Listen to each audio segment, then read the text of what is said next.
शंकर प्रसाद की प्रसिद्ध कहानी मधुआ। कहानी को अच्छी तरह समझने के लिए इसकी पात्र योजना को समझ लेना आवश्यक है। इसमें मूलतः 5 पात्र हैं। ठाकुर साहब, कुंवर साहब, ये दोनों बाप बेटा हैं। ठाकुर साहब पिताजी हैं और अपने बेटे कुंवर साहब को लखनऊ शहर भेजते हैं पढ़ने के लिए।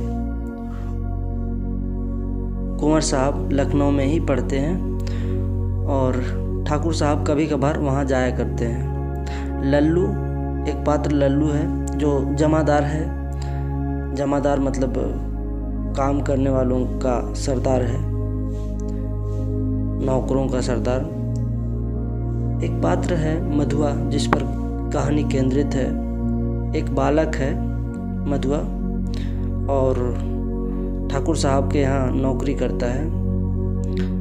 और एक शराबी है जो ठाकुर साहब को कहानियाँ सुनाता है। ठाकुर साहब को कहानी सुनने में दिलचस्पी है और शराबी ठाकुर साहब को कहानियाँ सुनाता है, बदले में और ठाकुर साहब कुछ पैसे देते हैं जिससे वह अपनी शराब पीता है।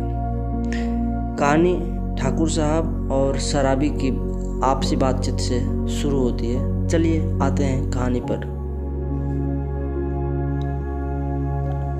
आज 7 दिन हो गए, पीने को कौन कहे, छुआ तक नहीं। आज 7वां दिन है सरकार। तुम झूठे हो, अभी तो तुम्हारे कपड़े से महक आ रही है। वह तो कई दिन हुए, 7 दिन से ऊपर कई दिन हुए। अंधेरे में बोतल उंडेलने लगा था, कपड़े पर गिर जाने से नशा भी ना आया। और आपको कहने का क्या कहूँ, सच मानिए 7 दिन, ठीक 7 दिन से एक बूंद भी नहीं। ठाकुर सरदार सिंह हंसने लगे। लखनऊ में लड़का पढ़ता था, ठाकुर साहब भी कभी कभी वहीं आ जाते। उनको कहानी सुनने का चस्का था। खोजने पर यही शराबी मिला। वह रात को, दोपहर में, कभी कभी सवेरे भी आता। अपनी लच्छेदार कहानी सुनाकर ठाकुर साहब का मनोविनोद करता। ठाकुर ने हंसते हुए कहा, तो आज पियोगे ना? झूठ कैसे कहूँ, आज तो जितना मिलेगा सब पीऊँगा। 7 दिन चने जबीने पर बिताए हैं, किस लिए? अद्भुत, 7 दिन पेट काटकर आज अच्छा भोजन ना करके तुम्हें पीने की सूझी? यह भी सरकार, मौज बहार की एक घड़ी एक लंबे दुखपूर्ण जीवन से अच्छी है। उसकी खुमारी में रूखे दिन काट लिए जा सकते हैं। अच्छा, आज दिन भर तुमने क्या क्या किया? मैंने? अच्छा सुनिए, सवेरे कोहरा पड़ता था, मेरे धुआं से कंबल सा, वह भी सूर्य के चारों ओर लिपटा था। हम दोनों मुंह छिपाए पड़े थे। ठाकुर साहब ने हंसकर कहा, अच्छा, तो इस मुंह छिपाने का कोई कारण? 7 दिन से एक बूंद भी गले के नीचे ना उतरी। भला मैं कैसे मुंह दिखा सकता था? और जब 12 बजे धूप निकली तो फिर लाचारी थी। उठा हाथ मुंह धोने में जो दुख हुआ सरकार, वह क्या कहने की बात है।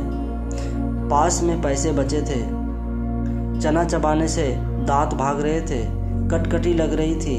पराठे वाले के यहाँ पहुँचा, धीरे धीरे खाता रहा और अपने को सेंकता रहा। फिर गोमती किनारे चला गया। घूमते घूमते अंधेरा हो गया, बूंदें पड़ने लगी, तब कहीं भाग के आपके पास आ गया।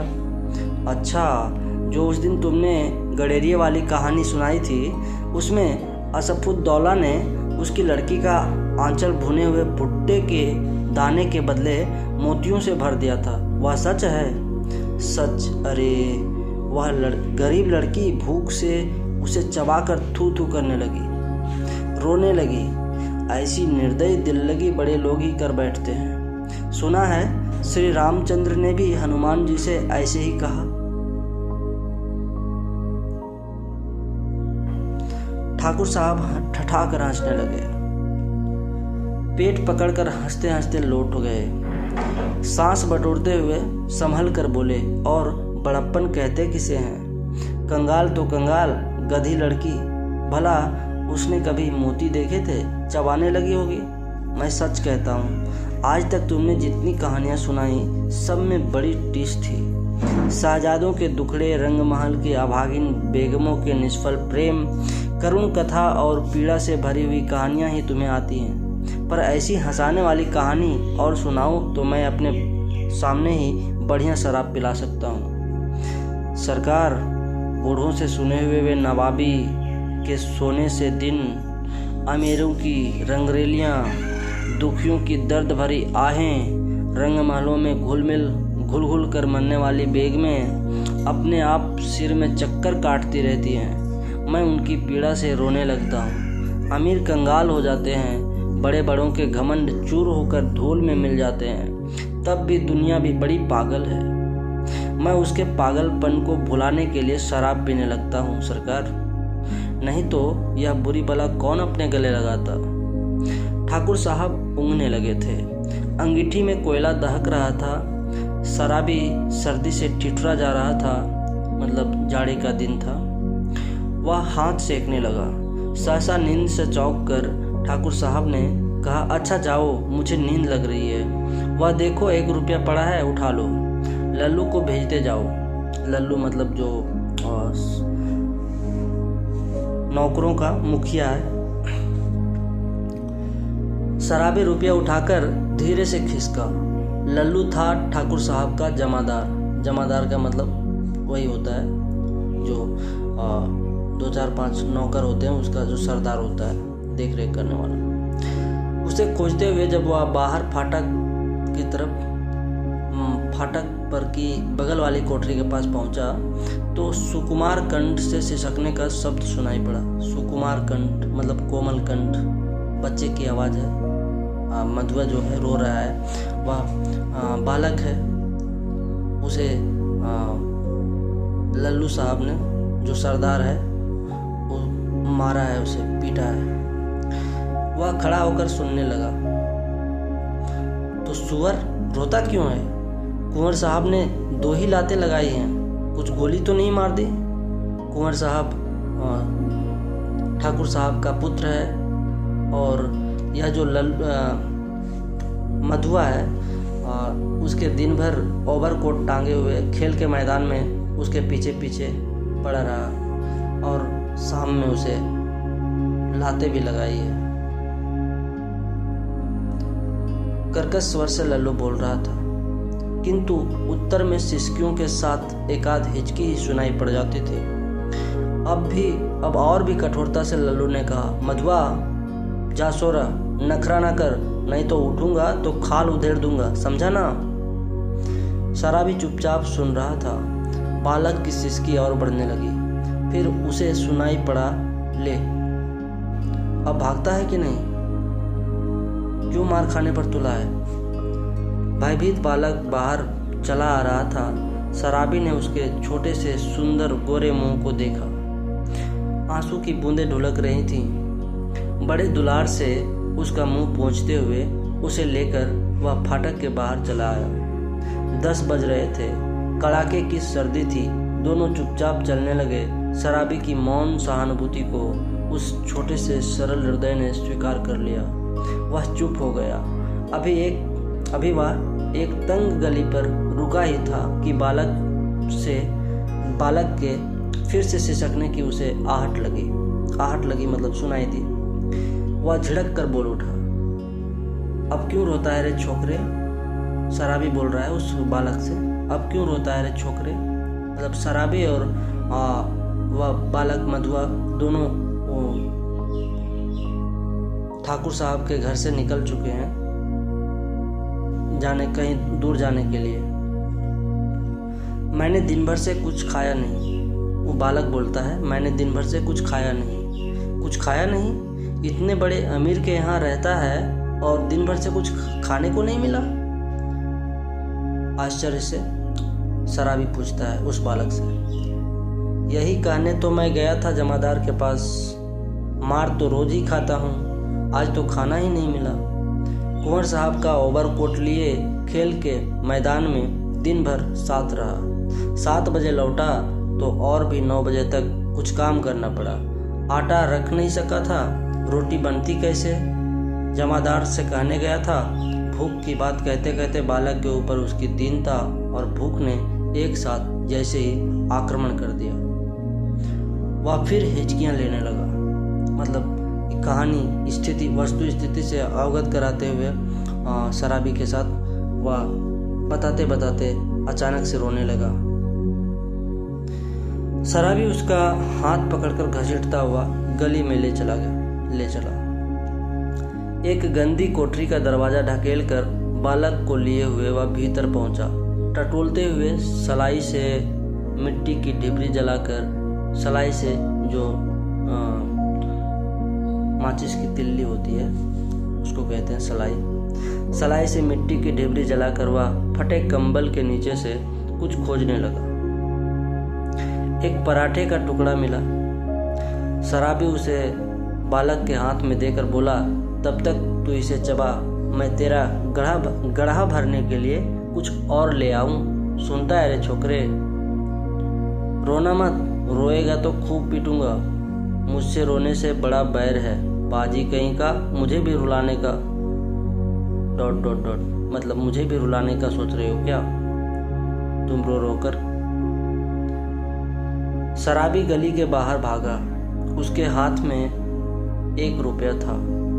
12 आने का एक देसी अद्धा और 2 आने की चाय, 2 आने की पकौड़ी, नहीं आलू मटर, अच्छा ना सही 4 आने का मांस ही ले लूँगा। पर यह छोकरा, अब ये शराबी अपने मन में हिसाब लगा रहा है। 16 आने इसके हाथ में है। 16 आने मतलब 1 रुपया। 16 आने में से 12 आने का एक देसी अद्धा लेना चाह रहा है। देसी अद्धा कहने का मतलब शराब लेना चाह रहा है 12 आने का। बचेगा उसके पास 4 आना। उसके बाद 2 आने की चाय लेना चाह रहा है तो बचेगा 2 आना। अब फिर 2 आने की पकौड़ी लेना चाह रहा है।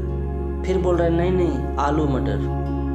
फिर बोलता अच्छा ना सही 4 आने का मांस ही ले लूँगा।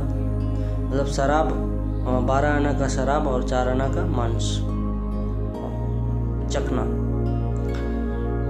तो पर यह छोकरा, अब इसे अचानक याद आया कि यह छोकरा, इसे क्या खिलाऊंगा, तो भूखा है। मैं तो एक सूखी रोटी इसे देकर आया हूँ। इसका गड्ढा जो भरना होगा, यह कितना खाएगा और क्या खाएगा। ओह, आज तक तो कभी मैंने दूसरों के खाने का सोच विचार किया ही नहीं। तो क्या ले चलूँ, पहले एक अद्धा तो ले लूँ। इतना सोचते सोचते उसकी आंखों पर बिजली के प्रकाश की झलक पड़ी। उसने अपने को मिठाई की दुकान पर खड़ा पाया। वह शराब का अद्धा लेना भूलकर मिठाई पूरी खरीदने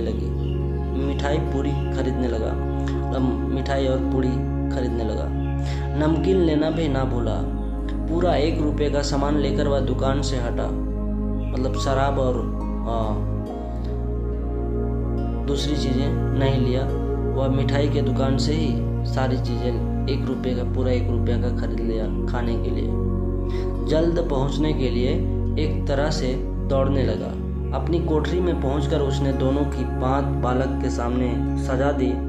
उनकी सुगंध से बालक के गले में एक तरावट पहुंची, एक सुकून पहुंचा। वह मुस्कुराने लगा। शराबी ने मिट्टी की गगरी से पानी उंडेलते हुए कहा, नटखट कहीं का, हंसता है, सौंधी बास नाक में पहुंची ना, ले खूब ठूस कर खा ले। और फिर रोया कि पीटा। दोनों ने बहुत दिन पर मिलने वाले 2 मित्र की तरह साथ बैठकर भरपेट खाया। सीली जगह में सोते हुए बालक ने शराबी का पुराना बड़ा कोट ओढ़ लिया था। जब उसे नींद आ गई तो शराबी भी कंबल तान कर बड़बड़ाने लगा। सोचा था आज 7 दिन पर भरपेट पीकर सोऊंगा, लेकिन यह छोटा सा रोना पाजी न जाने कहाँ से आ धमका। एक चिंतापूर्ण आलोक में आज पहले पहल शराबी ने आंख खोलकर कोठरी में बिखरी हुई दारिद्र्य की विभूति को देखा उस घुटनों से ठुड्डी लगाए हुए निरीह बालक को।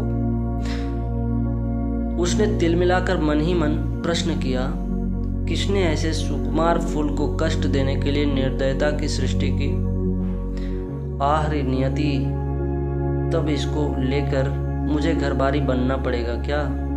दुर्भाग्य जिसे मैंने कभी सोचा भी ना था, मेरी इतनी माया ममता जिस पर आज तक केवल बोतल का ही पूरा अधिकार था, इसका पक्ष लेने क्यों लगा? मतलब मेरी जितनी भी मोह माया था वह एक बोतल पर ही था, शराब पर ही था। अब वह अधिकार या बालक लेने लगा। अब तो मैं इस बालक पर मोह माया करने लगा। अब तक तो मैं इस तरह का मोह माया किसी पर किया नहीं करता था। इस छोटे से पाजी ने मेरे जीवन के लिए कौन सा इंद्रजाल रचने का बीड़ा उठाया है। तब क्या करूं? कोई काम करूं?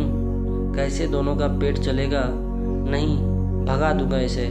आंख तो खोले। मतलब सुबह हो गई है और ये शराबी सोच रहा है कि क्या करूं, ये झंझट कहाँ से पाल लिया। आज तक तो कोई इस तरह का झंझट था नहीं मेरे पास, बस अपना मांगना और खाना और पीना था।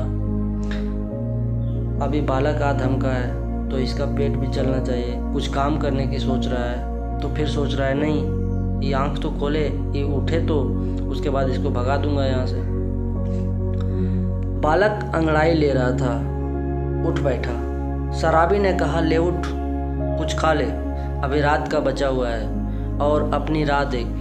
तेरा नाम क्या है रे? बालक ने सहज हंसी हंसकर कहा, मधुआ। भला हाथ मुंह भी ना धोऊं, खाने लगूं और जाऊंगा कहाँ? कहाँ बताऊं इसे कि चला जाए? कह दूं कि भाड़ में जा? किंतु वह आज तक दुख की भट्टी में जलता ही तो रहा है। तो वह चुपचाप घर से झल्ला कर सोचता हुआ निकला, ले पाजी, अब यहाँ लौटूंगा ही नहीं, तू ही इस कोठरी में रह। अब उस बालक से उसे कहते भी नहीं बना कि तुम कहाँ जाओ से, तो झल्ला कर निकल चुका घर से ही कि जाओ, तू ही यहीं पे रहो, तुम ही इस कोठरी में रहो, मैं निकलता हूँ, तुम कैसे क्या खाएगा समझो अपना। शराबी घर से निकला। गोमती किनारे पहुंचने पर उसे, गोमती एक नदी है, नदी का नाम है जो लखनऊ शहर इसी गोमती नदी के तट पर बसा हुआ है। गोमती किनारे पहुंचने पर उसे स्मरण हुआ कि वह कितनी ही बातें सोचता आ रहा था, पर कुछ भी सोच न सका। हाथ मुंह धोने में लगा। उजली धूप निकल आई थी। वह चुपचाप गोमती की धारा को देख रहा था। धूप की गर्मी से सूखी होकर वह चिंता भुलाने का प्रयत्न कर रहा था कि किसी ने पुकारा, भले आदमी रहे कहाँ, सालों पर दिखाई पड़े, तुमको खोजते खोजते मैं थक गया। शराबी ने चौंक कर देखा। वह कोई जान पहचान का तो मालूम होता था, पर कौन है यह ठीक ठीक ना जान सका। उसने फिर कहा, तुम ही से कह रहे हैं, सुनते हो? उठा ले जाओ अपनी शान धरने की कल, नहीं तो सड़क पर फेंक दूंगा। एक ही तो कोठरी जिसका मैं 2 रुपये किराया देता हूँ, उसमें क्या मुझे अपना कुछ रखने के लिए नहीं है? ओहो राम जी, तुम हो भाई, मैं भूल गया था, तो चलो आज ही उसे उठा लाता हूँ। कहते हुए शराबी ने सोचा, अच्छी रही, उसी को बेचकर कुछ दिनों तक काम चलेगा। मतलब ये जो शराबी है किसी के घर में शान धराने की, मतलब धार बनाने की औजार है जो रख दिया रहता है, वहीं पे रहता है, लेकिन उस घर की मालिक ने किसी को भाड़े पर दिया हुआ है। तो वही बोल रहा है, अपना तुम यहाँ से सामान उठा के ले जाओ, मुझे तो पैसे देने पड़ रहे हैं इस घर की, तो तुम अपना सामान क्यों रखोगे यहाँ? तो एक खुश होता है कि अच्छी रही, उसे बेचकर कुछ दिन मेरा पीने का निकल जाएगा। गोमती नहाकर राम जी पास ही अपने घर पर पहुंचा। शराबी की कल देते हुए उसने कहा, ले जाओ, किसी तरह मेरा इससे पिंड छूटे।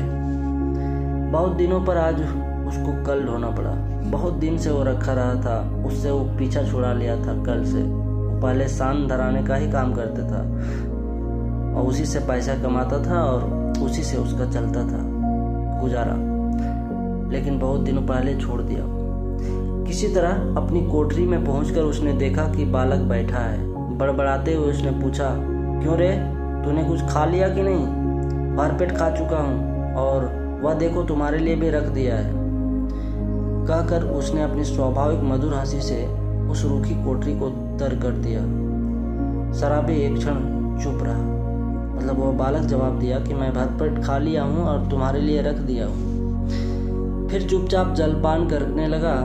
मन ही मन सोच रहा था, यह भाग्य का संकेत नहीं तो और क्या है। चलूं फिर सान देने का काम करता चलूं, दोनों का पेट भरेगा। मतलब फिर से सान धराने का काम शुरू करूं, दोनों का इससे पेट भरेगा। वही पुराना चरखा फिर सिर पड़ा। नहीं तो दो बातें किस्सा कहानी इधर उधर की कहकर अपना काम चला ही लेता था। पर अब तो बिना कुछ किए घर नहीं चलने का। जल पीकर बोला, क्यों रे मधुआ, अब तू कहाँ जाएगा? कहीं नहीं। यह लो। तो फिर यहाँ जमा गड़ी है कि मैं खोद खोद कर तुम्हें मिठाई खिलाता रहूँगा? तब कोई काम करना चाहिए। करेगा जी, जो कहो। अच्छा, तो आज से मेरे साथ साथ घूमना पड़ेगा। यह कल तेरे लिए लाया हूँ। चल, आज से तुझे सान देना सिखाऊंगा। कहाँ? इसका कुछ ठीक नहीं। पेड़ के नीचे रात बिता सकेगा ना? कहीं भी रह सकूंगा, पर उस ठाकुर की नौकरी ना कर सकूंगा। शराबी ने एक बार स्थिर दृष्टि से उसे देखा। बालक की आंखें दृढ़ निश्चय की सौगंध खा रही थी। मतलब पक्की इरादा कर लिया था बालक कि मैं उस ठाकुर की नौकरी हरगिज नहीं करूंगा। शराबी ने मन ही मन कहा, बैठे बैठाए या हत्या कहाँ से लगी। अब तो शराब ना पीने की मुझे भी सौगंध लेनी पड़ी। वह साथ ले जाने वाली वस्तुओं को बटोरने लगा। एक गट्ठर का और दूसरा कल का 2 बोझ हुए। शराबी ने पूछा, तू किसे उठाएगा? जिसे कहो। अच्छा, तेरा बाप जो मुझको पकड़े तो? कोई नहीं पकड़ेगा। चलो भी, मेरे बाप कभी मर गए। शराबी आश्चर्य से उसका मुंह देखता हुआ कल उठाकर खड़ा हो गया। बालक ने गठरी ला दी। दोनों कोठरी छोड़कर चल पड़े और यही कहानी समाप्त भी होती है।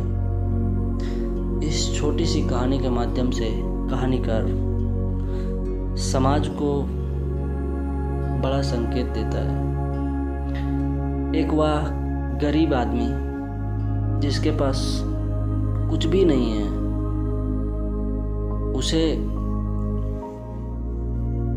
उसका दिल इतना बड़ा है, उसके पास दया ममता करुणा सब है कि उस बालक को खाना खिला रहा है। और एक वो जो अमीर आदमी जो अपने यहाँ काम करने पर रखा हुआ है नौकर के रूप में, उसे खाना खिलाने के बजाय मार खिलाता है, मारता है, पीटता है, उसे प्रताड़ित करता है। दूसरी यह कि वह जो शराबी घर बार और इस सांसारिक जीवन को त्याग दिया, सिर्फ अपने खाने पीने में मग्न है। इस बालक के वजह से उसे फिर से मेहनत मजदूरी करना पड़ रहा है। मतलब एक तरह से फिर से उसे घरबारी होना पड़ रहा है और शराब पीना भी छोड़ रहा है। तो आशा करता हूँ आप लोगों को कहानी अच्छी लगी होगी, समझ आई होगी। धन्यवाद।